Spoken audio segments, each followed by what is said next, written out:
The Good Place is a captivating, hilarious sitcom about 4 friends getting up to some shenanigans in the afterlife. But it's also pretty educational. While the on-screen characters learn about philosophy, so do the viewers at home. There are all sorts of moral dilemmas presented throughout the course of the series that are solved through different philosophical lenses. But ultimately, I think that one of the show's largest questions is, what is justice? The show is constantly pushing the viewer to think about what a just afterlife would be like. It makes you think about how you would judge a person's goodness or badness, and what you think should happen to them in the afterlife based on that. By the finale, they give us a pretty clear answer of what their conception of justice looks like. But the characters take a winding road to get there, trying out all sorts of different ideas about justice before they settle on their final answer in the finale. So today, I want to take a look at what The Good Place teaches us about justice and how that evolved over the course of its 4 seasons. Okay, let's get started. In the beginning of the first season, the afterlife situation that we're presented with is surprisingly bleak. Michael, the architect of the neighborhood that Eleanor is living in, spends some time talking about how perfect and wonderful the Good Place is, which is great for everyone there, but then he says that the Good Place is only for the best of the best. He stresses repeatedly that only a tiny percentage of people make it into the Good Place. Again, it's an incredibly selective system. Most people don't make it here. The only glimpse we get of what's happening in the bad place is a brief audio clip that Janet plays for Eleanor and Chidi, which is just a bunch of screaming and someone yelling, So we know that the bad place is very bad, full of torture and pain. The picture that paints for the viewer is that justice for humanity is a small amount of people living in paradise while a large amount of people are tortured for eternity. I would say that maybe this was the first hint that this wasn't the real good place, except that, as we'll get into later in the video, the actual afterlife situation was somehow even worse than that. But regardless of whether it's the real good place or not, the viewer spends the whole first season here with Eleanor watching her try to become better to avoid getting sent to the bad place. The conception of justice in this season relies on the idea that you have to be exceptionally good to earn your place in paradise. The default is being tortured for eternity, and you only escape that by going above and beyond in your kindness and compassion on earth. On top of that, everyone living in the good place does so with the knowledge that the vast majority of people are being tortured in the bad place, which, given how compassionate these people were on earth, it seems odd that they wouldn't want to help the people in the bad place. Of course, we learn that all these so-called good people were actually demon actors, but the 4 main humans also aren't yet concerned with saving the people in the bad place. Eleanor and Jason are just trying to be better so that they can stay, and Chidi and Tahani are trying not to be dragged down with them. Because this system of justice relies on pitting people against each other, it encourages selfishness in a way. You can only be in the good place if a bunch of other people are in the bad place. The thing that earned you your spot there is the very fact that you did better than other people. Your goodness isn't based on you alone, but you in comparison to others. Because of that, the characters are too busy fighting for their spot on top to fight the actual problem, which is the system. This all comes to a head in the season finale when the main characters are tasked with sending 2 of their own to the bad place. That's when Eleanor realizes that this couldn't possibly be the good place because of how miserable they've all been the entire time.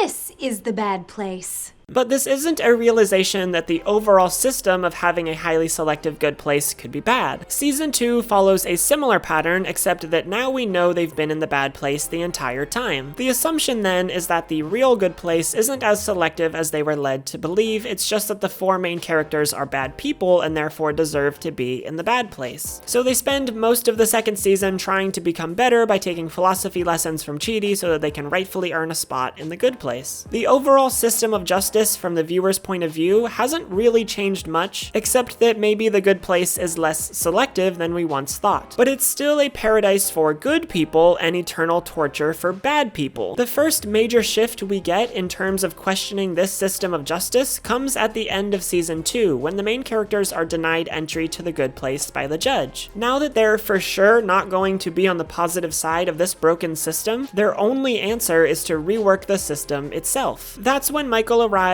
and argues that hundreds of millions of people have been wrongly condemned to an eternity of torture. His argument relies on the idea that people can change, since he's seen the 4 humans change and become better. This is the idea that will drive the good place's conception of justice going forward. People can change. The system as it currently stands judges you once, sends you to either the good or the bad place, and you're stuck there forever with no chance to better yourself. And Michael argues that that's immoral because people, given the right chance, can better themselves. The system is flawed because it assumes that people cannot change. However, the judge believes that the only reason Eleanor, Chidi, Jason, and Tahani got better is because they knew about the existence of the good place and were trying to get there. You're supposed to do good things because you're good, not because you're seeking moral desert. At first, the solution that is proposed is that each of the main characters goes to their own individual medium place while Michael and the judge work on an improved system, but that's quickly rejected because the main characters don't want to be split up. So what they end up doing for season 3 is sending the humans back to Earth and saving their lives so that they don't die and wind up in the afterlife in the first place. This experiment gives them a chance to be better without knowing about the existence of the good place. So if they really do become better given this second chance at life, then they've earned their spot in the good place. At first, it doesn't go so well. They all try to become better, but within a year sink back into their old ways. I was a good person. For 6 months. That's like 5 years. And what did I get for it? So Michael gives them some help by nudging them all together so that they can learn philosophy from Chidi and help each other become better. The key here is that sometimes people need a little push in the right direction. They need some help to meet the right people or find the right resources. On their own, they might struggle to do better, but given the right conditions, they can become better. That's a key part of the system of justice that's beginning to form in the good place at this point, because it establishes that it's not enough to say that people can change. You have to work to help them. Part of what justice is helping seemingly bad people become better. Because if it can work for these 4 humans, it's very likely that it can work for other humans too. Unfortunately, even though they were on a path to getting better together, they end up overhearing Janet and Michael talk about the afterlife, which means that they could be motivated to be good only to get into the good place. So they fail the experiment. Fast forwarding a bit, they eventually get to talk to the people who run the good place. But unfortunately, they realize that the real good place's conception of justice is more about following the rules than helping people. The Good Place Committee wants to go through these bureaucratic processes that will take thousands of years, even though all of humanity would continue to be tortured during that time. We're the good guys.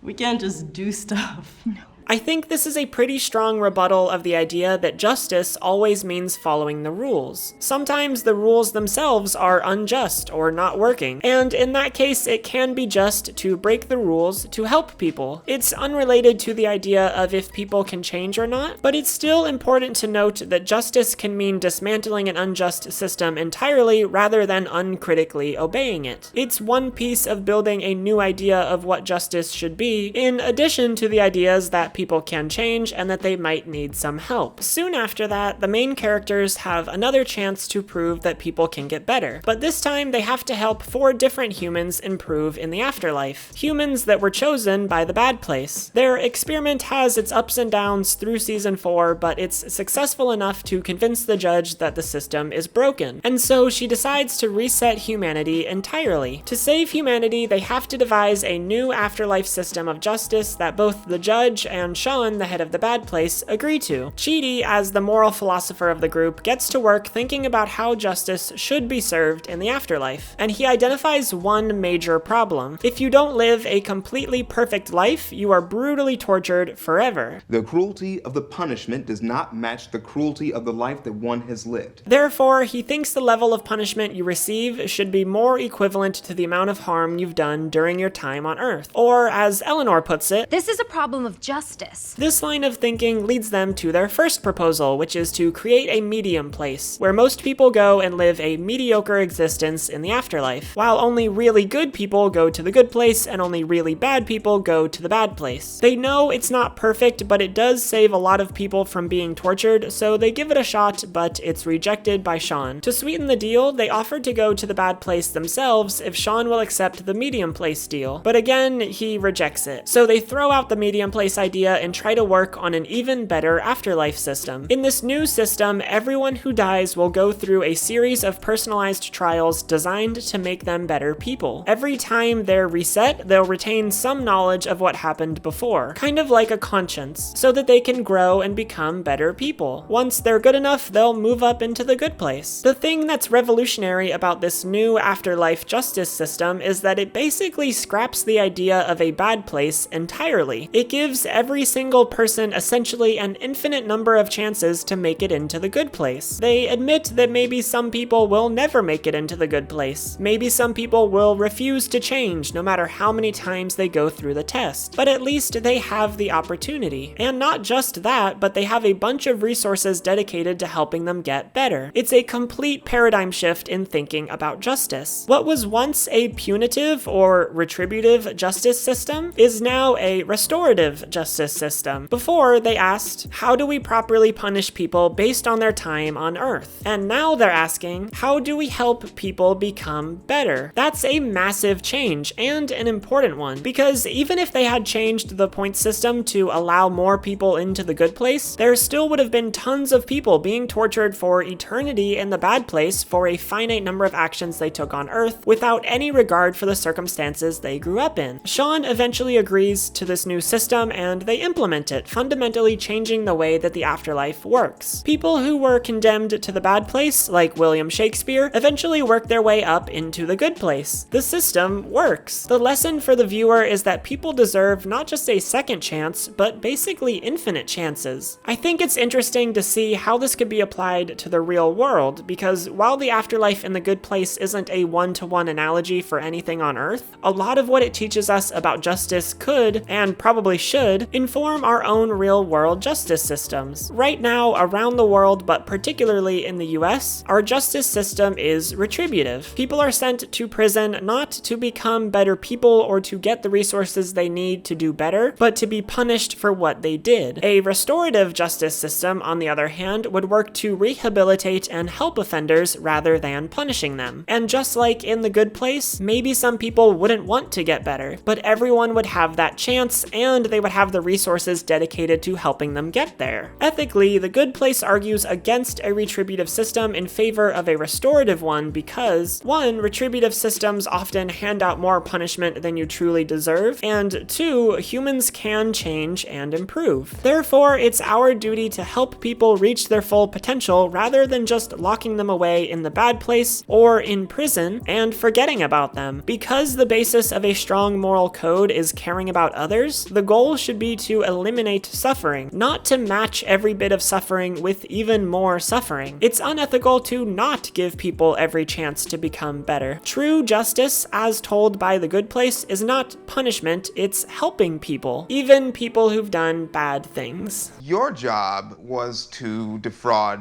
the elderly. But I was very good at it. I was the top salesperson 5 years running.